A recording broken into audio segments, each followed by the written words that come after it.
मात्र नर्मदे हर मैं सुबह से आ जाता हूँ काका जी की दुकान पे। यहाँ पर एक ट्यूब में हवा भरवाने के लिए लाता हूँ, क्योंकि हमें जाना होता है नर्मदा की ओर। तो ये काका जी भी बात कर रहे हैं कि सभी लड़कों लड़कियों को ले जा रहे हो तो जरा देखभाल के नहाना।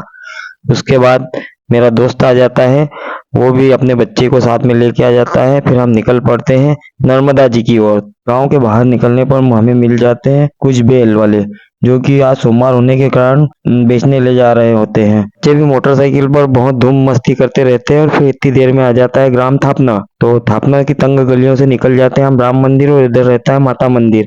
फिर हम मेन रोड पे आ जाते हैं, जहाँ से कुछ ही क्षण पश्चात आ जाता है मेन गेट बिल्लौरा जाने के लिए। तो यहाँ पर इतनी भीड़ रहती है, शासन के द्वारा आज ओंकारेश्वर के लिए जो भी बड़े बड़े वाहन रहते हैं उनका आना बंद होता है, इसलिए भीड़ पैदल ही रवाना होती है।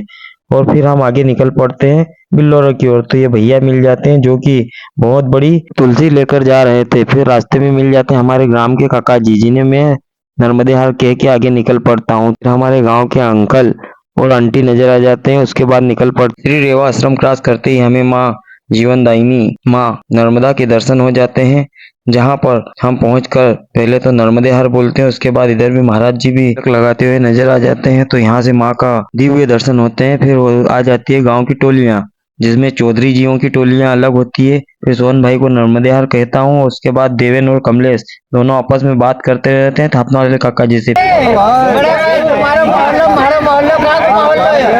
ये बम्बई मोहल्ला है।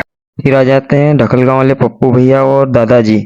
फिर आ जाते हैं चितरबोड़ वाले हमारे साले साहब, जिन्हें हम राम राम कह के फिर इधर लॉकडाउन को भी महाराज जी तिलक लगाने लग जाते हैं। उसके पश्चात मैं भी तिलक लगवा लेता हूँ। फिर आ जाते हैं थापना वाले भैया तुलसी लेके, जो कि हमें रास्ते में मिले थे।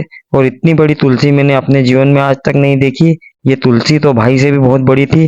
फिर खुशहाल भाई भी माँ नर्मदा को दीप अर्पण करते हैं, और दीप अर्पण करने के बाद माँ नर्मदा में मच्छियों को चने खिलाते हैं। उसके बाद माँ का जल इतना शीतल रहता है कि मुझे लगता है कि भारत में सबसे स्वच्छ नदी जीवनदायिनी माँ नर्मदा ही है, जिसका जल इंदौर जैसे महानगर एवं उज्जैन में नर्मदा शिप्रा लिंक के द्वारा भेजा जाता है। इसके पश्चात हम निकल पड़ते हैं नर्मदे हर कह के अपने घर की ओर। ऐसे ही छोटे छोटे मिनी ब्लॉग देखने के लिए मेरे चैनल को लाइक एवं सब्सक्राइब करें।